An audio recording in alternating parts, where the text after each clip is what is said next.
father. I'm not sure when I'll be home, or if I'll ever go home. This could be my home now. If I did return to Canada, what will I do? I didn't know. I know I miss you and mother very much, of course, but my community, my past, and my future are here. I want to stay longer here in Vietnam. Hello and welcome to Talk Vietnam, and today I'm going to talk to the guy who just wrote the email that you have seen in the video at the beginning of the show, and why he's so afraid of going back to Canada, his home country, and what did he want by staying in Vietnam for too long. So welcome to the show, a talented writer, stand-up comedian, and producer, Jesse Peterson.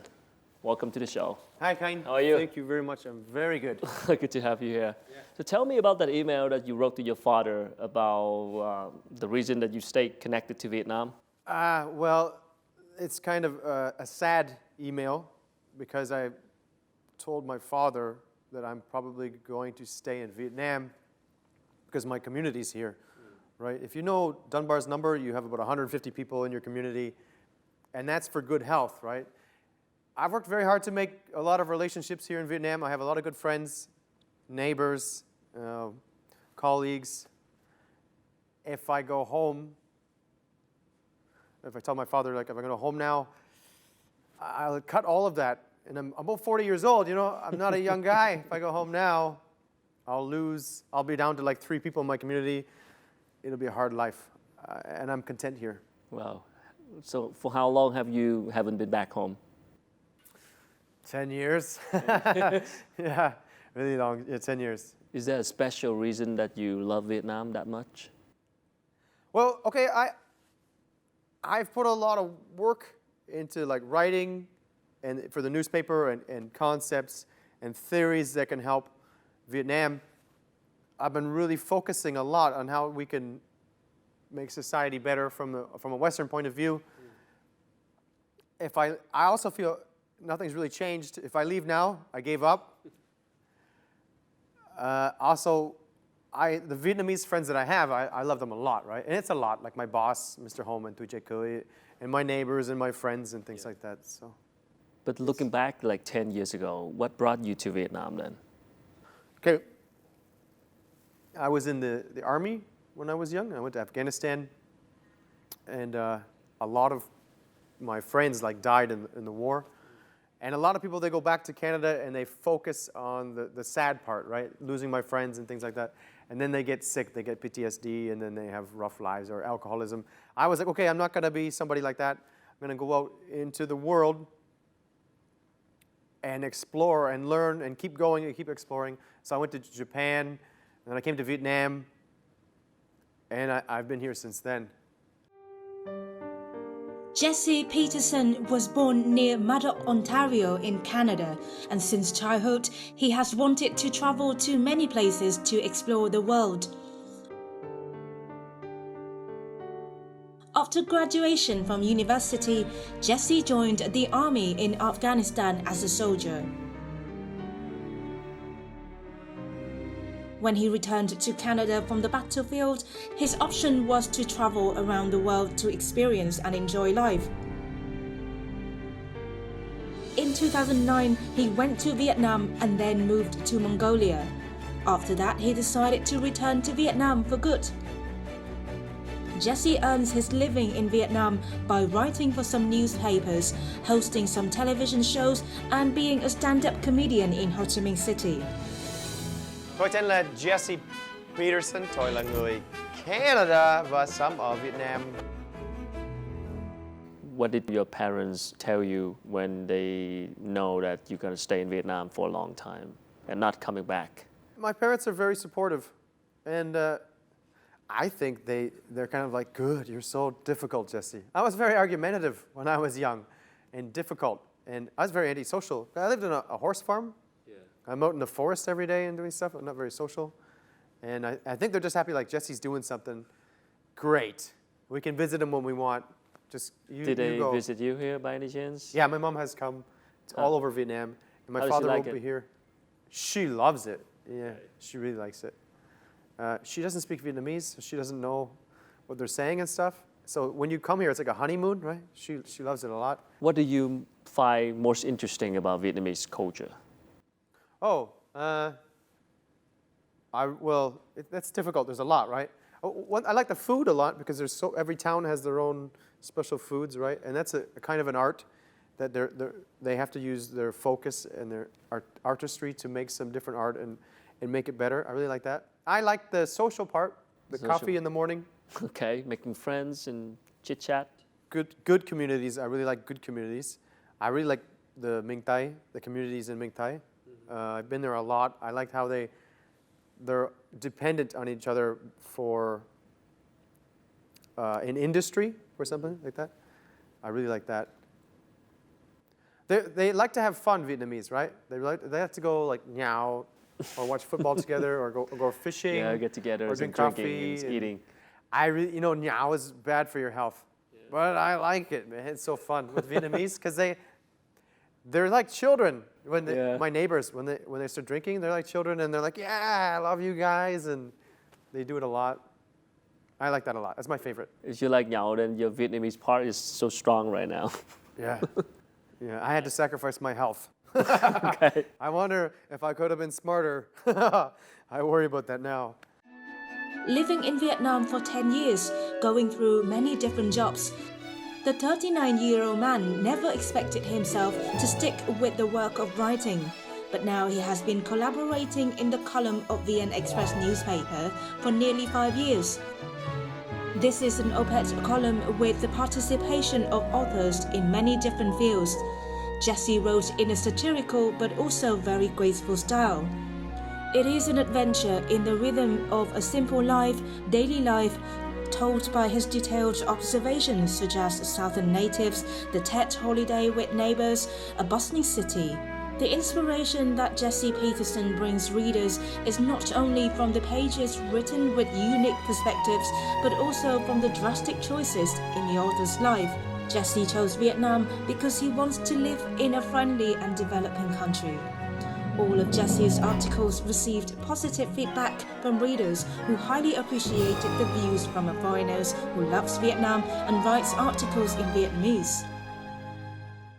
I admire you a lot because of your writing in Vietnamese.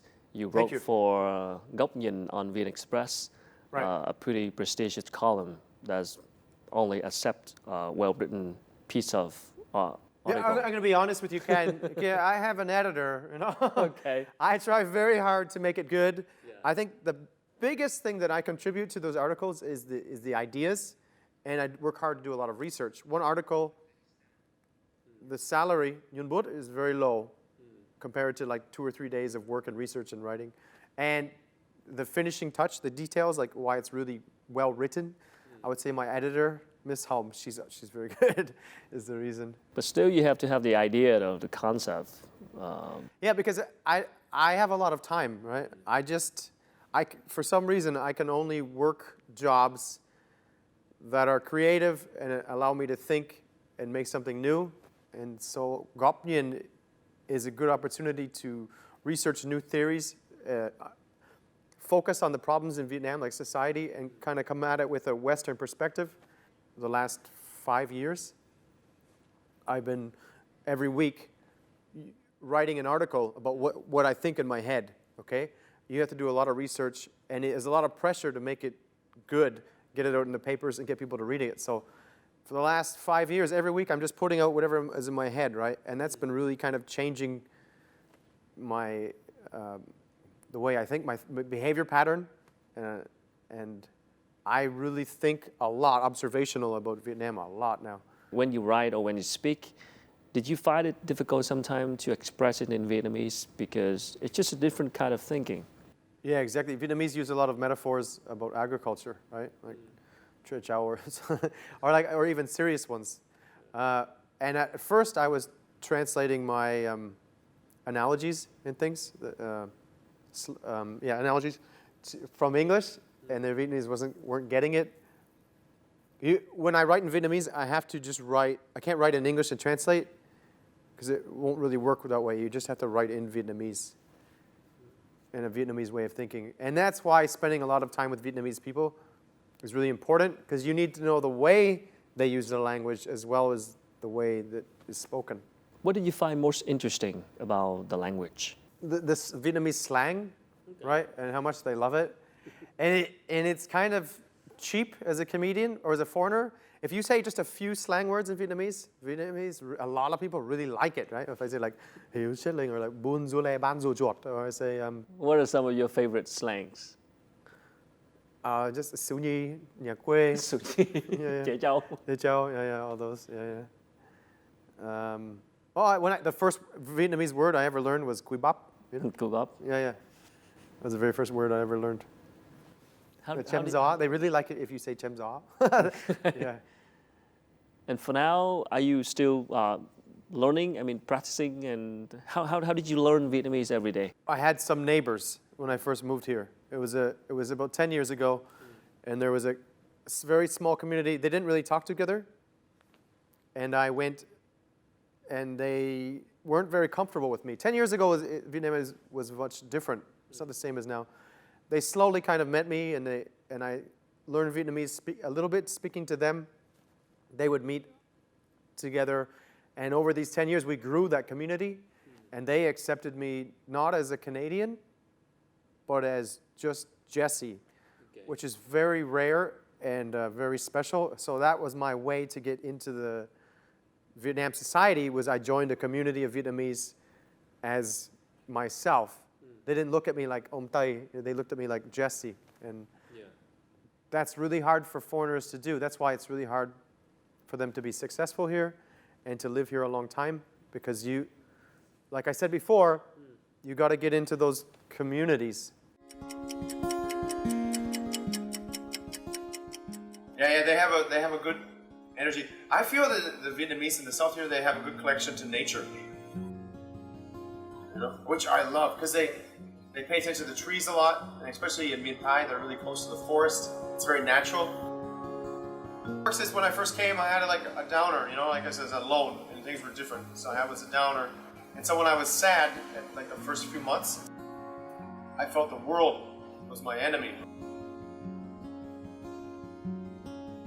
No, there was nobody there for me. I felt this was a cold place. When I didn't speak Vietnamese, I was looking at them together, they're really close together, and I'm not, right? I'm an outsider and sad.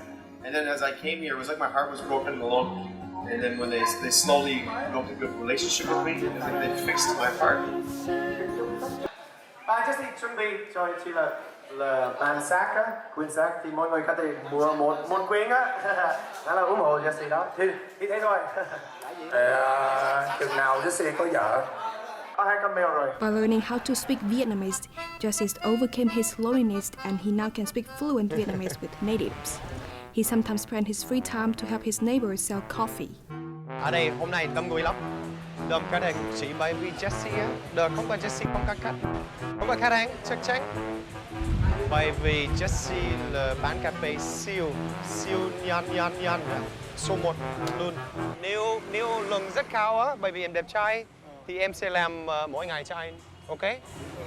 Không, đẹp trai thì có nhưng mà làm tệ quá. Thôi đừng buồn nha. So bây giờ kế hoạch làm ở đây là thất bại rồi. You are excellent at speaking and writing Vietnamese. Do you have like a special love for language, or is that something that you really passionate to learn? How did you learn Vietnamese? I don't think so, because I've studied French in Canada for 10 years, and I don't know. I know like je ne parle français. That's the only. I only know don't speak French. But I studied Japanese and Vietnamese because I had motivation, and I liked it. Right? Okay. I just created an environment where I got like a dopamine. I got a reward. I kind of liked it, and I worked hard. Vietnamese is really hard to learn. It is. Yeah. I guess. It's really hard to learn. For foreigners, it's a hard language. Yeah, and imagine when I first started learning Vietnamese, I think I was like 31 years old. I was already learned Japanese already.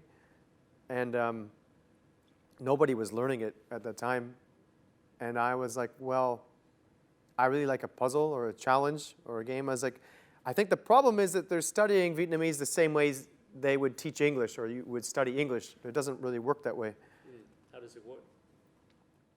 Okay, well, so what I did in Japan, I moved to Japan, and I said, okay, I will not live with the expats. I will move to a rural Japanese area, design my environment, so I'm forced to learn Japanese. And then I moved, the same idea, I moved to Vietnam, I moved to Tai Binh. I don't know if you've been to Tai Binh. No, I haven't. They don't really speak a lot of English there. So I was, once again, forced.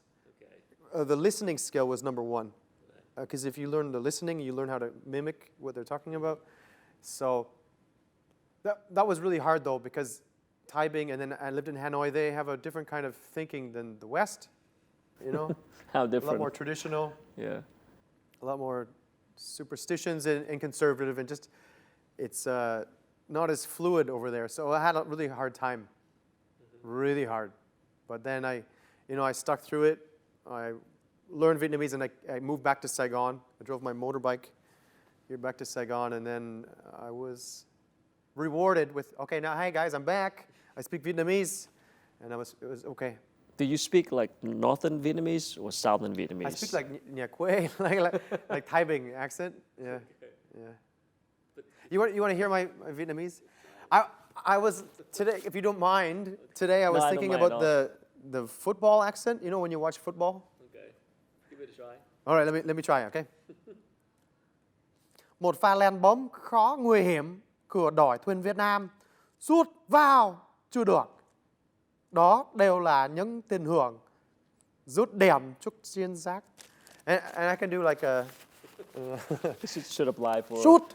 football commentator on VTV. When you started to study Vietnamese and you, let's say, start a conversation with the Vietnamese people, any unforgettable moment or any memory about the misunderstanding or any, So in comedy, we call this like low-hanging fruit. It means it's very easy to get. Almost every comedian has a joke.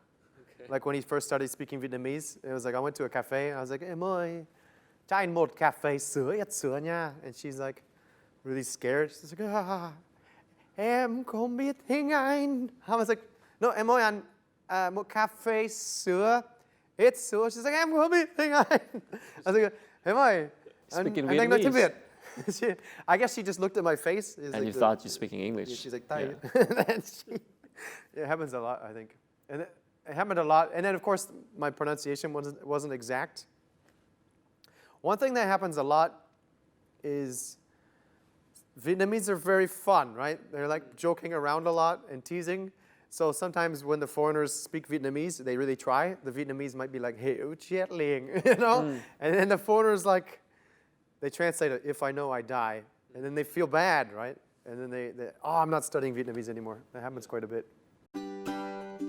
In 2018, Jesse published the jokes Jesse and the Funny Adventure through the Young Publishing House. Immediately, the book ranked in the top of bestsellers in Vietnam. Jessie cười là tập hợp những câu chuyện nhỏ kể về hàng xóm láng giềng, về chuyện tập thể dục, chuyện đi chơi, chuyện chiếc thang máy vân vân, tức là những câu chuyện rất nhỏ nhặt nhưng sau mỗi câu chuyện đều có một cái thông điệp có ý nghĩa mà Jessie muốn gửi gắm đến cho mọi người. Đó là cái thông điệp về bảo vệ thiên nhiên, giữ gìn những giá trị truyền thống, giữ gìn sức khỏe, yêu thương gia đình của mình. Nói chung đây là một tập sách cười nhưng mà rất có ý nghĩa với mọi người. And after a year, Jesse continued to publish a book titled Vietnam, Here is so fun, sorry, laugh all over. The title of the book shows the absurdity of the author's choice to stay in Vietnam, facing the humorous and absurd realities. Em không nghĩ một người nước ngoài người ta lại có những cái có thể dùng những cái từ ngữ đặc biệt như vậy. Đôi khi em nghĩ một người Việt Nam bình thường cũng không thể sử dụng những cái từ ngữ như vậy đâu. Cái câu từ nó rất là Việt Nam, nó rất là sâu sắc. Em nghĩ một người bình thường mà người ta không ở đủ lâu, người ta không cảm nhận về văn hóa Việt Nam đủ nhiều á, thì người ta không có thể sử dụng những cái từ ngữ đó để viết. Em rất ấn tượng một cái câu nói của Jesse, đó là tình làng nghĩa xóm. Ảnh ấy nhắc về cái từ ngữ đó mà em nghĩ rằng cái người Việt Nam bây giờ á, người ta dần dần người ta quên mất điều đó rồi. Và ảnh ấy nhắc về cái điều đó nó trong một cái tư thế của một cái người ở trong chính cái câu chuyện đó, ở trong chính cái môi trường đó. Unlike other Vietnamese writers, Jesse has revealed on the page a funny, strange, and challenging style of writing to talk about a reality when he lives in Vietnam. He committed to tasting and accepting Vietnamese styles. Tell me about the experience of writing a book in Vietnamese. How long did it take for you to finish this book? It took. I think I'm kind of an outdoors person, so like just sitting down and writing a book, which takes so much focus and flow time, just like writing thousands and thousands of words for hours and editing. It's really hard for me. So I had to write a book, I had to research the method. I was like, okay, you need to sit down and flow for a long time. So I had to like study meditation. I had to like, okay, I can't use my social media. Yeah. I had to study all the methodology. Disconnect all the distractions. Get bored. Get so bored that you can do something that's boring and it's fun, right? Yeah. That's kind of the trick to anything. You just gotta focus, 100% focus. It's really hard right now for a lot of people because of the social media and now society. You can get anything you want, like especially in Vietnam, you can meow every day, right?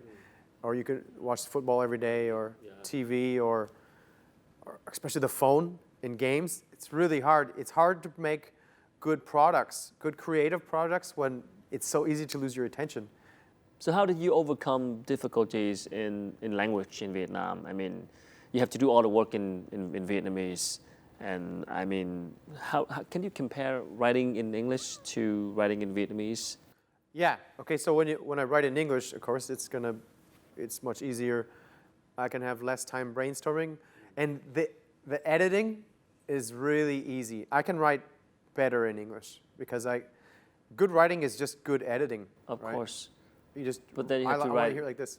Writing in Vietnamese, I'll like research these words in the dictionary, and then I'll write an article, and then like the next day I'll come back and like I actually don't understand a lot of this, and I don't know if it sounds good because I'm not a native Vietnamese. I try my best, but community, I have a good editor. Okay. Yeah. How do you find topics? For Tu Che Kui, what I should be doing and what I was doing for years, I would just go to the coffee shop and talk to my neighbors and listen, and that would help me a lot. Yeah. And I need to start going and doing that again. I also have my two nerd friends, they're Vietnamese. I talk to them every day. They give me news, what's going on in Vietnamese society. And then I do a lot of meditation and brainstorming. Writing, if you want to write, like you just free write whatever you want, and then you look at it, and then you take what's good and do it. Basically, methodology is what helps me. Yeah. So, I mean, how Vietnamese are you now? I was getting quite Vietnamese, and then now I'm coming back to the West. I think this is a very popular quote. Charlemagne said, if you study a second language, it's like having a second soul. And I can see that's kind of true, because when I think in Vietnamese, I think like a Vietnamese person, right? Because it's the structure of their language, the way they use the language, the pronouns and the words they use, it will totally just be a different kind of psychology. Yeah, true.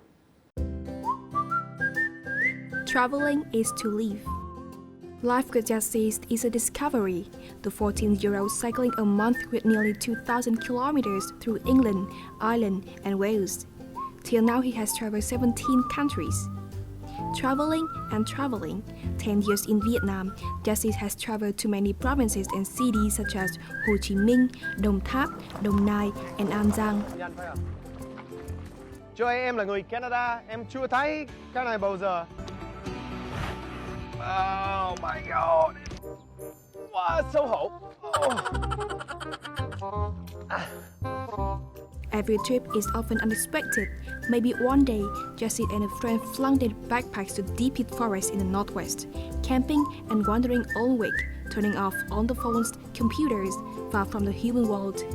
He can eat from instant noodles, travel and land on beaten tracks. Jesse wants to live, share, and love people. How did you change since the day you set foot on Vietnam until now? You know what? One thing that Vietnamese have really well, better than the West, I think? What is it? Financial discipline. Okay. Because their system is different, right? In Canada, I can always kind of borrow money. We have a borrow. You don't really buy anything. You borrow first, and you pay back later. But in Vietnam, it's a different system. So they have to have discipline with their money. In the West, it's kind of more of a consumerist society. So you're buying a lot of garbage. You don't need it. Okay. A lot of marketing over there. Vietnamese kind of more careful what they buy, and they buy what they want. When I first came here, I was still in the Western way. I was like, I want to buy some stupid games, or I want to buy this. I was in the habit of just, oh, I got money, I'm going to buy something that I don't need. My neighbors are like, what are you doing, Jesse? Stop wasting your money. Like, save it for now. And then I was like, okay.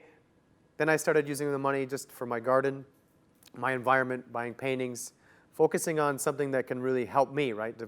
I have a really beautiful setup environment in my house. Really helps me write. That I kind of learned from Vietnamese. Yeah. Being funny is difficult. I mean, you have to write articles for Tuổi Trẻ Cười, and you have to produce it frequently every week. Yeah. I guess that's under a lot of pressure. I mean, how did you do it? It's really hard. Yeah, it can't just be funny all the time, right? I mean, no, I do have a lot of pressure. And if it's not good, my boss is like, write it again, and then I have to write a second one. And I would write 6 articles a month, or 4 to 6 articles a month, and one article will take 3 to 4 days of just the researching and doing. It's kind of a sacrifice, but when you get a good article, it's very rewarding. If somebody's ever like, I really like that article, it's such a good feeling, it's addicting. So, could you come up with a formula to... A formula? Yeah, to I think make it more funny. Jokes work on build up and punchline. So you would still use the same formula. The same for Vietnamese. But you would have to have a lot of knowledge about the culture. And then, of course, and it has to be relatable. So something that would be relatable to the South might not be to the North. I've been thinking about doing stand-up comedy in Vietnamese. Yeah. So I don't have much yet. I have an introduction. I went to a wedding, and I was like, I'll sing a song. But so I was like, I'll try it. And I was like, chào em, chào anh, chào chú, chào con, máy bay bà già, chào phi công, đại gia, đại ca. And they love it. It was like really funny. They used some slang. Yeah. I'm busy, so help me. Bỏ bàn cho anh nha. Anh chàng này rất là vui tính, nên là khu phố bà con rất là hoan nghênh. Jesse has personally experienced the life in his beloved Ho Chi Minh City, chatting daily with his neighbors, sharing with them many great things. This is his life. Jesse rất là dễ thương, nói chung là giao lưu rất vui vẻ.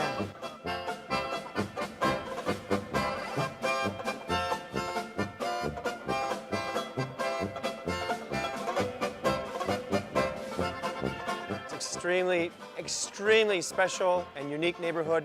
They've just received accommodation because it's safe. Everyone is really close together. Everybody loves each other. And we made, for example, we made the road, okay? Everybody put in some money together. We made our road higher because of the water. We shared our money. We put the money together. We got cameras here, okay? So we cooperate really well together. And that's because we meet together a lot and we talk things out. One friend, Mr. Ling, he talks about aliens, which is okay. Or maybe Mr. Chop, he talks about like Ben Trea or some special food. Or I talked to Mr. Tom, we talk about the cafe, or everything about their lives. They used to talk about me a lot. Like Jesse was a hot topic here. What do you do to keep learning and understanding about the Vietnamese culture? Go deeply to understand about the culture. Just talk with them a lot, and you got to work with the local people. You can't be a snob, because like the really local people, like the proletariat, they drink quite a bit of beer, watch a lot of football, they don't read a lot of books, and they need a lot of help. And I can say this because my job working for like Gopni and Viet Express, I have to focus on those projects a lot. You got to spend time with those people a lot and love them and be kind to them and don't judge them, and just that helps me a lot to understand them better. So right now doing creative work, is that something that you always wanted to do since you was young? Yeah, that's my greatest weakness, because if it's not creative, I can't do it. Like I've worked in a company in Taiping, I worked in a big sales company, and I just like, oh no, You gotta be creative. It's got to be creative, or I can't get up. I go down, right? I can't do it. It's a curse. I just need to do something that my brain's like, oh yeah, something new. Oh, I connect that idea. That's the only way I can work, really. Yeah. Tell me more about your little family. Oh, well, I have a girlfriend and 2 cats and fish. It's funny, I think my cats are westernized. Why? I don't know, I see those wild Vietnamese cats running around. Okay. Right? They're very smart, right? My cats are not so smart. They're very dumb, very lazy, and they sleep a lot because they don't have an environment that forces them to like get that food, go hunting, right? Or you're gonna die. They're just like, meow. They know, they're good with me. They know how to manipulate me, but they're pretty dumb and fat. That's my fault. I guess I could have had more talks with them. Like, you gotta pull your weight around You your are more cats. Vietnamese than your cat. Yeah, my cats are Western. So what would be your message to upcoming foreigners who come to Vietnam in terms of adapting efficiently into the life here? What is the efficient way to, get adapted to the life here? So the best way to learn Vietnamese, there's 2 ways I found. In my idea, okay? There's no book. Well, there is, but I don't like it. Sing Vietnamese songs. All right. Because the Vietnamese language is so tonal, right? If you can start singing, I saw some singers learn very well. My pronunciation isn't really that great. It's good enough. Some of those singers sing really well and they speak really well. And next is you just get Vietnamese words and the tones, and you get somebody to do drills. Just drill it, read it, get them to tell you to do it again, and just go crazy on that pronunciation. For me, it was like a couple of years. It was like I was studying Vietnamese hard for pronunciation for such a long time without actually being able to say anything. And don't get too much into the Western community until you've got into that Vietnamese community, right? It's kind of hard because like a lot of Western young people come here, they don't really have goals. They're just like, I want to travel the world. Yeah. And then a lot of them just kind of get comfortable. They get stuck here. They like it. And then at that point in time, they need to figure out, okay, they should, if they're an effective person, like, what am I going to do in the future? I need to adapt to this environment and be awesome here, or I need to go home or figure it out. If you stay for 10 years and you haven't really figured out what you're going to do yet, it's also going to be hard for you, right? Yeah. And I have to apologize because my brain works on like, be awesome. Right? Like, be awesome or die is the way I work. Yeah, I do hear people saying that. I mean, foreigners come here because they can't do anything at home. Yeah, I don't think that's true, because I'll tell you why. Listen, number one is the community. You come here, you don't have your family, you don't have your friends, you are alone. Like a Vietnamese person, you have your family here to support you, right? If you run out of money, somebody's going to lend it to you. Somebody's going to hug you if you get into trouble. You can go and relieve stress with your family. Like it's easy for you. You understand the culture. You understand how to grease the wheel. Yep. A foreigner coming here, he's going to be alone, right? He's going to have to suffer a lot, and then that's either going to make him stronger, and he's going to adapt to the system, or he's just going to go home a worse person. So, learning the language, understanding. I would say, like everybody, learn the language. Or if you don't want to learn the language, fine. But for somebody like me, I'm not the same as everybody. I would say, like, learn. I would give you advice to somebody, be like, learn that language, so you can adapt. Make a Vietnamese community, because it takes a long time for them to see you as like a person, or like Jesse, and not just a foreigner.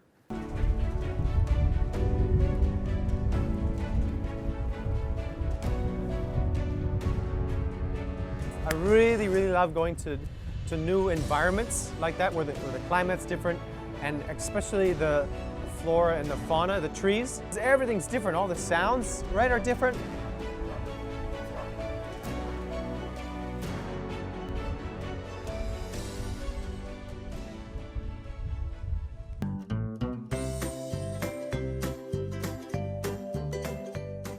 Stopping by a swamp studded with mangrove roots, Louis begins digging using his tools.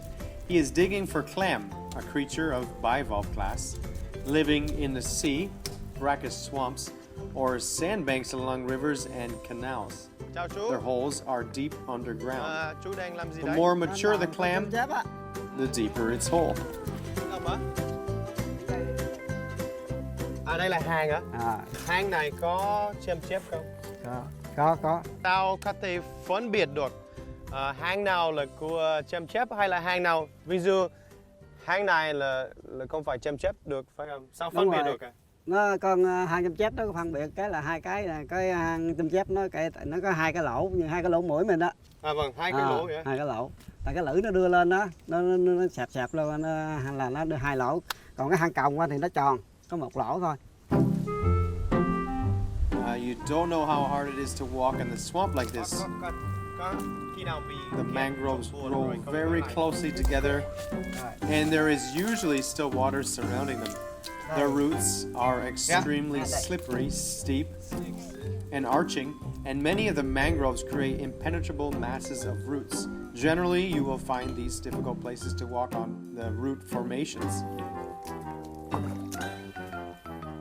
So, the sticks, the mangrove sticks in this grove, a lot of them are broken. When I step on it, hurts my feet because I don't know if my feet are soft or I'm weak or I'm just not used to it. Here, clam season is often from the 5th to the 7th months of the lunar calendar. Each day, people often dig from 6 hours from the time when the water level is low until it gets too high. In addition to clam, Louis also catches many other kinds of seafood.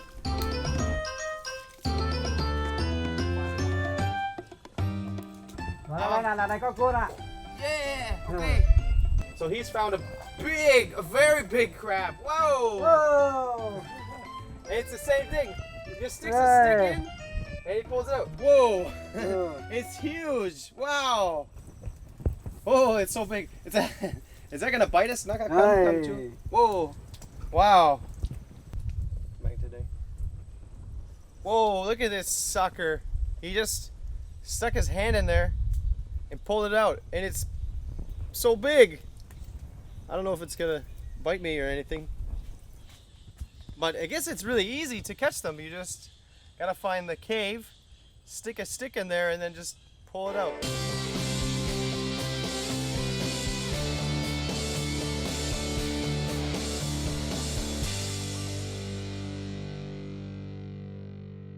So what do you want to do in the near future? What's the plan now?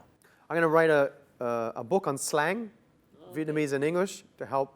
Sounds good. Slang's fun, right? Yeah, it's fun. We all need it, right? In daily conversations, it's fun. Yeah. The foreigners will be encouraged to study Vietnamese more. Vietnamese will be encouraged to study English more. Yeah. I'm going to try to I'm going to keep fighting with the production of a comedy show in Vietnamese and English together, and try to I'm going to have to find a producer, you know. All right. And I have to get my Tui Che Kui writing better, so I got to find new methodology. That's a lot of pressure every week. You have to be funny. Yes. They say at least interesting, but what I find is interesting isn't what somebody else finds is interesting, right? Because there's inside jokes, like cultural jokes, and Vietnamese is like, I've never heard of that before. It doesn't work. I'm going to try to get my writing in Tui Che Kui better, and I'm just going to keep writing for Gap Nhin. And I'm going to just try to do those things. Because if you get doing too many projects, you get out of control and you get tired and stressed out and you lose your creativity. Well, thank you so much for sharing. And thank you very much. Hope to see your new book coming out and more shows. Yeah. The stand-up comedian as well. Yes. I can go supporting you sometime if I have a chance. Please. All right, thank you so much. So that's the story of Jesse Peterson, stand-up comedian, writer, and show producer in Vietnam. A guy who becoming more Vietnamese now after 10 years and try to understand more about the cultures, because all the work he do now is in Vietnamese, not his mother tongues, but in Vietnamese. And it's good to understand more about his view and how we can live together, because the world is flat right now and people coming back and forth, and we go to live overseas, and they come here to live in Vietnam. It's good to hear from other perspective. And that's it for Talk Vietnam today, and I hope to see you next time.